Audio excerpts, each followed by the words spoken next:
Bienvenue à Meg autour du monde. Aujourd'hui, on va découvrir un très beau pays.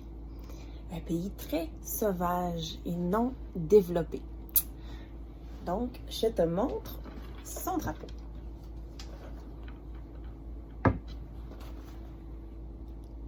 Est-ce que ça te dit quelque chose? Non? Attends. Il s'agit de la Papouasie-Nouvelle-Guinée. C'est un long nom de pays, hein, ça? Papouasie-Nouvelle-Guinée. Donc, c'est tout près de l'Indonésie qu'on a déjà visité ensemble. Donc, c'est une partie d'une île qui, justement, est partagée avec l'Indonésie. Donc, tu vois l'île? Donc, ce que j'ai encerclé en rouge, c'est le secteur qui constitue le pays de la Papouasie-Nouvelle-Guinée. Donc, son beau drapeau, composé d'une section oblique rouge et d'une section oblique noire. Dans la section rouge, il y a un oiseau. C'est un oiseau du paradis. C'est l'endroit dans le monde où il y a le plus d'espèces, en fait presque toutes les espèces d'oiseaux du paradis sont dans ce secteur-là de la planète, de superbes oiseaux. Je vais te montrer quelques photos tout à l'heure. Et dans la section noire, 5 étoiles blanches à 5 pointes. Quelle langue on parle en Papouasie-Nouvelle-Guinée? On parle plusieurs langues. Donc, mais 4 langues officielles. L'anglais, la langue des signes. Il y a peu de pays dans le monde qui ont déclaré la langue des signes comme une langue officielle. Mais la Papouasie-Nouvelle-Guinée, c'est un des pays où ils l'ont fait. Ensuite, on a 2 autres noms de langues qui sont des dialectes. Donc, on a le Tokricine et le Irimotu. Donc, 2 dialectes quand même parlés par une bonne quantité de gens de la Papouasie-Nouvelle-Guinée. Mais il y a au total 800 langues parlées en Papouasie-Nouvelle-Guinée. Ça, là, ça fait que c'est le pays où il y a le plus de langues parlées au monde. Et donc, ça compte, en fait, 800 langues, c'est 10% du nombre de langues totales dans le monde. Et pour qu'il y ait 800 langues parlées, ça fait qu'il y a plusieurs langues qui sont parlées par moins de 1000 personnes. Mais c'est tous des dialectes de petits peuples, donc de petites tribus indigènes qui habitent en Papouasie.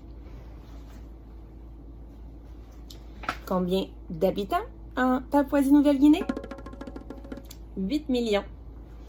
Plein de tribus qui sont réparties un peu partout sur le territoire de la Papouasie-Nouvelle-Guinée. On appelle les peuples de la Papouasie-Nouvelle-Guinée, donc les peuples indigènes, les Papous. Et oui, les Papous. Donc, on les reconnaît par leurs habits traditionnels. Donc, ils vont souvent peinturer leur visage, avoir de gros bijoux avec du nacre. Regarde. Très spécial. Les Papous, c'est un peuple très, très intéressant à découvrir.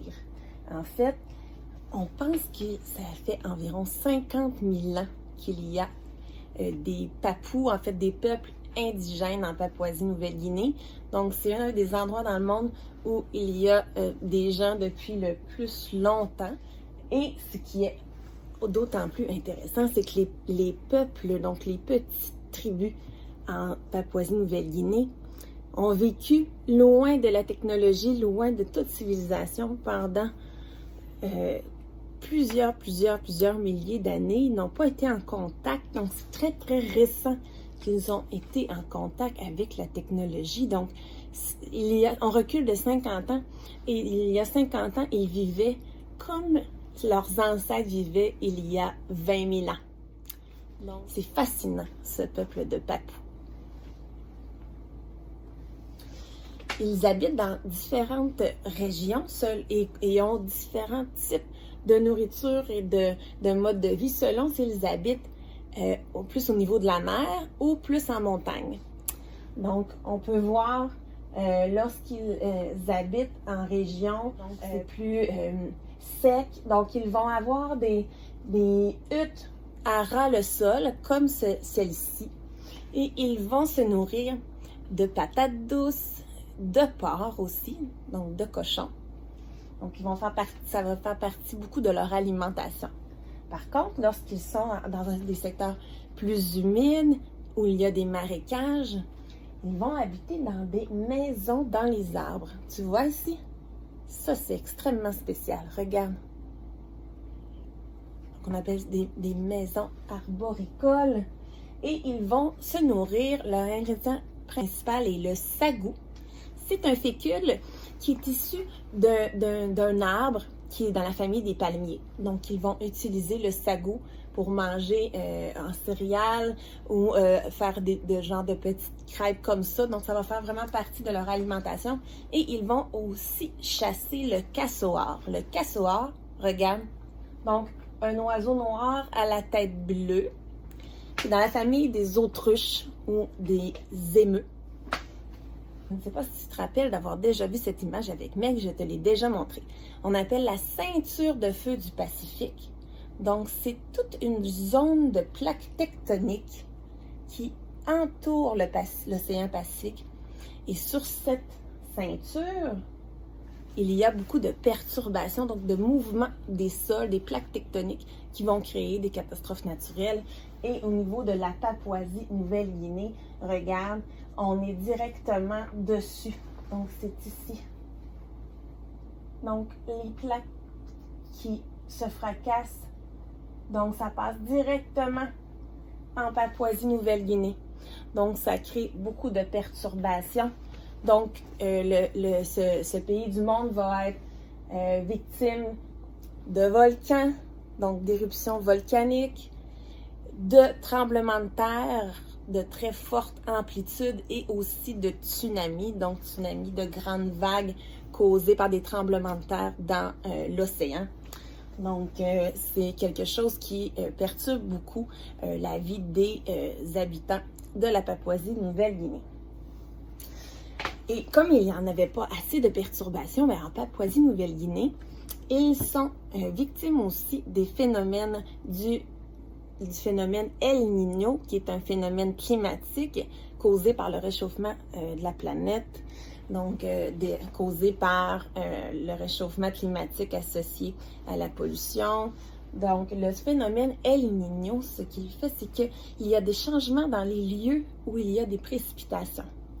Donc, en Papouasie-Nouvelle-Guinée, on est supposé avoir beaucoup de précipitations à un certain moment de l'année. Donc, beaucoup de pluie qui tombe.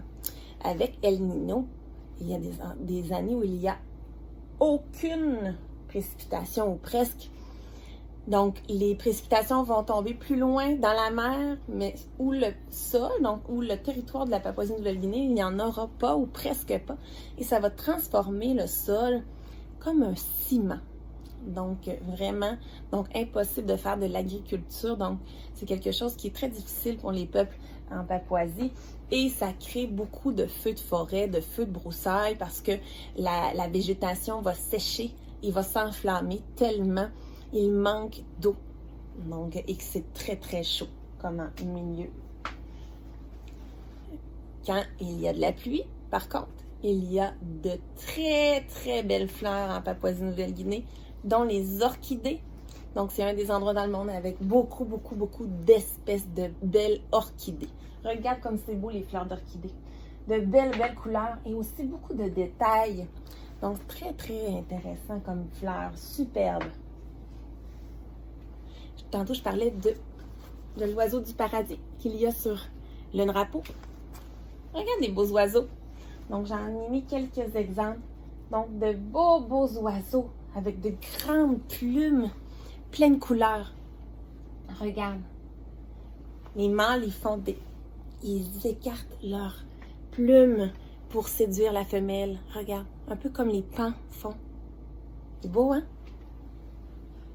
Il y a beaucoup d'espèces animales spéciales en Papouasie-Nouvelle-Guinée et on en découvre des nouvelles très fréquemment. Donc récemment, il en a été dévoilé 200 nouvelles espèces animales qui ont été découvertes en Papouasie-Nouvelle-Guinée. Je t'en montre quelques-unes. Donc ici, c'est ce qu'on dit être la grenouille la plus bruyante de la planète. Donc, semblerait que lorsqu'elle crie, donc c'est très, très difficile à supporter, tellement que c'est fort. Ensuite, c'est quoi ça? C'est une chauve-souris, une grosse chauve-souris avec, on dit, avec des narines tubes. Donc, elle a comme des grands tubes jaunes houblonnés. On regarde le beau chien. On l'appelle le chien chanteur. Il semblerait qu'il chante. Donc, ça fait un bruit un peu comme le chant d'une baleine à bosse. Les scientifiques pensaient qu'il était disparu, ce chien chanteur, il y a une 50aine d'années. Mais récemment, ils ont découvert quelques spécimens encore vivants en Papouasie. Une autre grenouille. Elle est spéciale parce qu'elle ne vit pas de stade tétard. Normalement, une grenouille, ça devient un tétard, donc un genre de petit poisson sur le long. Donc, et ensuite, ça se transforme en grenouille. Mais cette grenouille-ci, elle est tout de suite adulte, donc pas de tétard, cette espèce de grenouille. C'est spécial, hein? Donc voilà! Voilà la découverte de la Papouasie-Nouvelle-Guinée. Est-ce que tu as trouvé ça intéressant? Oui? Aux prochaines fois, on change de continent. On retourne du côté de l'Amérique du Nord. On va aller visiter un grand pays où il y a beaucoup de choses à découvrir. On va aller découvrir les États-Unis. Je te dis à bientôt. Abonne-toi à la chaîne Meg autour du monde si ce n'est pas déjà fait. Bye bye!